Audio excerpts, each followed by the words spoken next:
જો આજે તમે નાનું સ્ટેપ લેશો ને તો ભવિષ્યમાં એક મોટું રિઝલ્ટ મળવાની શક્યતા છે. અને આ મેળવવા માટે માતા પિતાના આશીર્વાદ ખૂબ જરૂરી છે.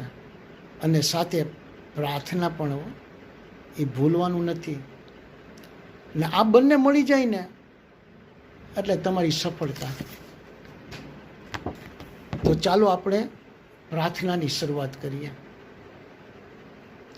હે પ્રભુ, હંમેશા ખુશ રહું, તંદુરસ્ત રહું, ઉપયોગી થાવ તેવી સમજણ આપજે.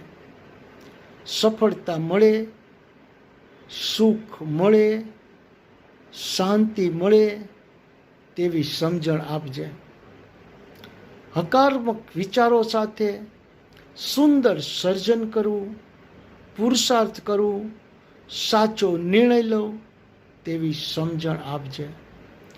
આભાર. હવે મળીશું નવા એપિસોડમાં.